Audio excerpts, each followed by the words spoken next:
இல்லை மேடம், இப்போ வந்து டாக்டர் என்ன சொல்லியிருக்காங்க, இங்கே வந்து சிசிடிவி வந்து ஒர்க் ஆகலை, அது வந்து கோரிக்கை வச்சுருக்கோம், சிசிடிவி ஒர்க் ஆகலாம் டேரக்ட் சொல்லியிருக்கோம் அப்படின்னு சொல்லியிருக்காங்க. சிசிடிவிலாம் ஒர்க் ஆகலாம், என்ன பாதுகாப்புலாம் வேணும்?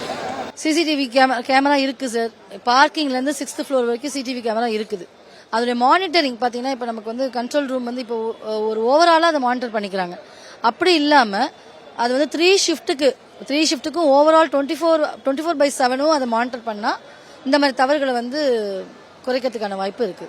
ஏற்கனவே வந்து என்ன சொல்லியிருக்காங்க, தனியார் மருத்துவமனை ஆகட்டும், அரசு மருத்துவமனை ஆகட்டும், மருத்துவர்கள் தாக்குதல் உங்களுக்கு வந்து கடுமையான தண்டனைகள் வழங்கப்படும் அப்படின்ற மாதிரி சொல்லியிருக்காங்க.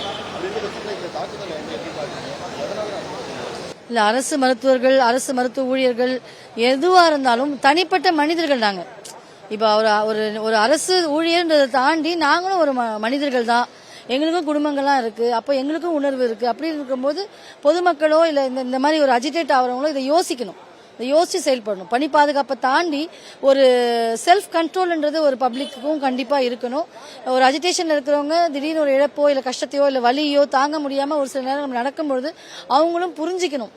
நாங்களும் இந்த மாதிரி ஒரு மனிதர்கள் தான், சேவை செய்ய தான் நாங்க வந்திருக்கோன்றதை அவங்களும் புரிஞ்சுக்கணும்னு நாங்க கேட்டுக்கிறோம். 13 வருஷ கோரிக்கையை வலியுறுத்தி வந்து நாங்கள் போராட்டம் அந்த கோரிக்கையை நீங்கள் பிரதானமாக நீங்கள் வந்து எதை பார்க்குறீங்க? எந்த கோரிக்கைலாம் உங்களுக்கு தேவை? அவுட் போலீஸ் ஸ்டேஷன் கண்டிப்பா அவுட் போலீஸ் ஸ்டேஷன் இருக்காங்க.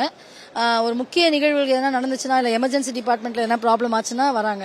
ஸோ அந்த மாதிரி இல்லாம ரெகுலராகவே அவுட் போலீஸ் ஸ்டேஷன்ஸ் போலீஸ் வந்து இங்க அவைலபிளா இருக்கணும்னு நாங்கள் கேட்டுக்கிறோம். அது இல்லாம பாத்தீங்கன்னா இது வந்து ஒரு உயர் சிறப்பு மருத்துவமனை. உயர் சிறப்பு மருத்துவமனை பாத்தீங்கன்னா ஜெனரல் ஹாஸ்பிட்டல் கிடையாது. உயர் சிறப்பு மருத்துவமனை அதிக உயர் சிறப்பு கொடுக்குற அதை வந்து மக்களும் கொஞ்சம் புரிஞ்சுக்கணும். மருத்துவர்கள் செல்வர்கள் பற்றாக்குறை அதனால